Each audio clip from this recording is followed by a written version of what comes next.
नमस्कार, आप देख रहे हैं बिज़ तक। मैं हूं रजत देवगन। आज मार्केट्स में देखें तो बेहद ही सीमित दायरे में कामकाज होता हुआ नजर आया। हालांकि शुरुआत ठीक थी, 18,210 के लेवल पे भी पहुंचा निफ्टी शुरुआती सत्र में, लेकिन टिक नहीं पाया। हमने पिछले हफ्ते ही बताया था आपको कि तकनीकी रूप से 18,230 18,350 के आसपास एक बाधा निकलेगी इस हफ्ते के लिए, और बिल्कुल उसी तर्ज पर ट्रेडिंग हो रही है। आज एडवांस डिक्लाइन में निफ्टी के 22 ऐसे शेयर्स से जो बढ़कर बंद हुए और 28 शेयर्स में गिरावट देखने को मिली।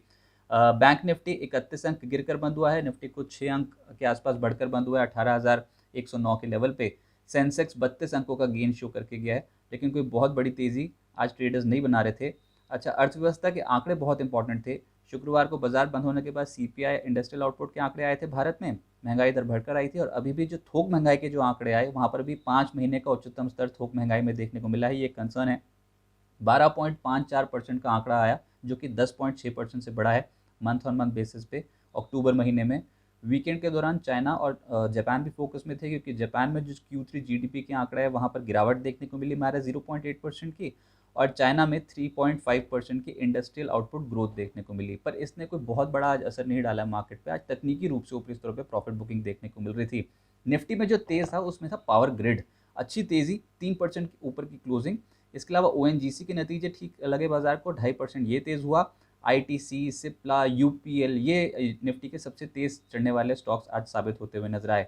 जो गिरावट थी उसमें कोल इंडिया, एक तो नतीजे बाजार को पसंद नहीं आए, ऊपर से सिटी की एक रिपोर्ट आई थी आज बाजार शुरू होने से पहले, जिसमें उन्होंने न्यूट्रल स्टांस मेंटेन किया, लेकिन 160 का लक्ष्य दे दिया कोल इंडिया पे।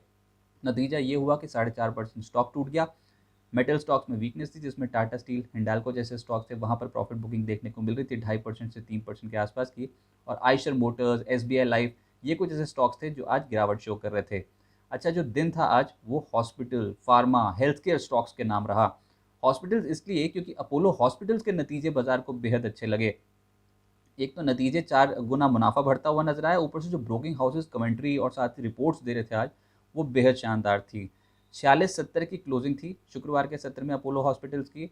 लेकिन आप अगर ब्रोकिंग हाउसेज की आज रिपोर्ट का पैटर्न देखेंगे तो ऑलमोस्ट सभी ब्रोकिंग हाउसेज 5000 से ऊपर के टारगेट्स दे रहे थे। मिसाल के तौर पे क्रेडिट सूज ये मान रहा था कि आउट परफॉर्म करेगा अपोलो हॉस्पिटल्स, और टारगेट उन्होंने मध्यम अवधि में 5800 बताया इसका। CLSA, गोल्डमैन सैक्स 5070 से 5100 का टारगेट दे रहे थे, और बाय आउट परफॉर्म की रेटिंग वो लोग दे रहे थे।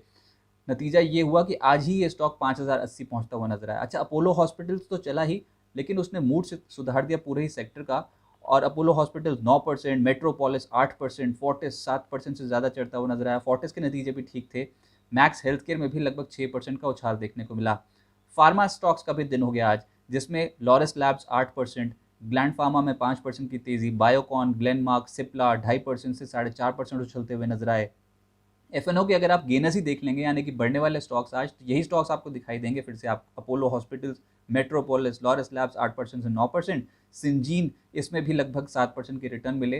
और इसके अलावा जो अन्य स्टॉक्स थे जैसे कि पीआई इंडस्ट्रीज, आईआरसीटीसी, जी, अशोक लेलैंड, यहाँ पर भी अच्छे गेंस आज वायदा कारोबार पे मिले हैं।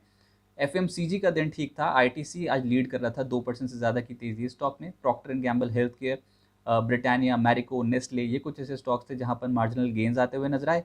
आईटी स्टॉक्स में आज कोई बहुत बड़ी तेजी नहीं थी, लेकिन फिर भी जो लीड कर रहा था वो था एम्फोसिस, कोफोर्ज, टीसीएस, आधे फीसदी से 2% के आसपास के गेंस। कंज्यूमर ड्यूरेबल्स की पकड़ अभी भी मजबूत है। राजेश एक्सपोर्ट्स लीड कर रहा था आज, 3.5% ये तेज। कंज्यूमर गुड्स में बाटा, इस स्टॉक में 3.5% के गेंस थे। क्रॉम्पटन, वर्लपूल जैसे स्टॉक्स थे, हेवल्स, यहाँ पर अच्छे तेजी बनती हुई नजर आई।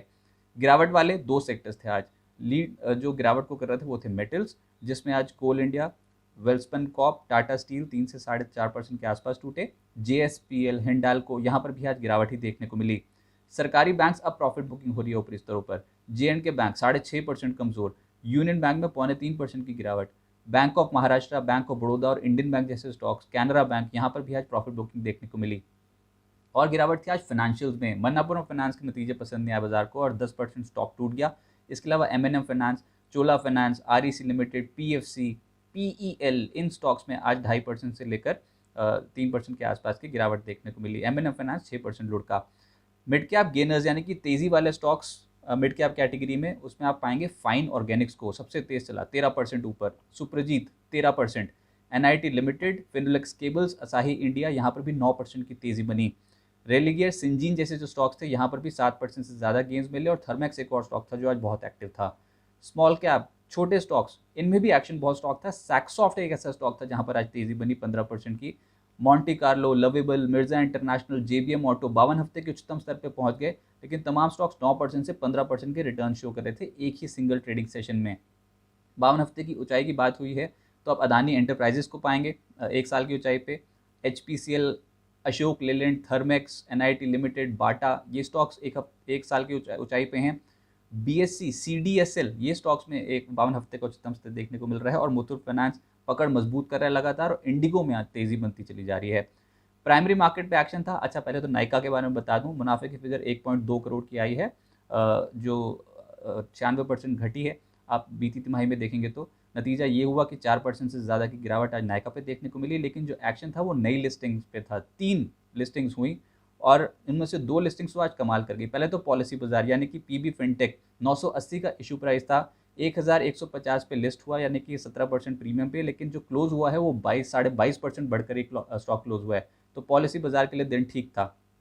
इससे भी बेहतर एक छोटा इशू था सिगाची इंडस्ट्रीज़, जो 163 का यहाँ पर इशू प्राइस था, लेकिन उसके मुकाबले 163 के मुकाबले 570 पे लिस्ट हुआ ये स्टॉक, कमाल कर गया। QIB कैटेगरी में बहुत स्ट्रॉन्ग इस पर सब्सक्रिप्शन फिगर्स आए थे, और किसी को उम्मीद नहीं थी इतने स्ट्रॉन्ग खुलेगा, लेकिन बहुत स्ट्रॉन्ग 249% प्रीमियम पे खुला ये स्टॉक, और 267% के लिस्टिंग दिन वाले दिन ही इसने रिटर्न दिए हैं, और अभी भी 5% फ्रीज पे है। तो उम्मीद करते हैं कि आने वाले समय के लिए भी निवेशकों का अच्छा पैसा बनेगा। SGS इंटरप्राइजेज, इसने राश किया है, और 6% लिस्टिंग के दौरान ये टूटा है।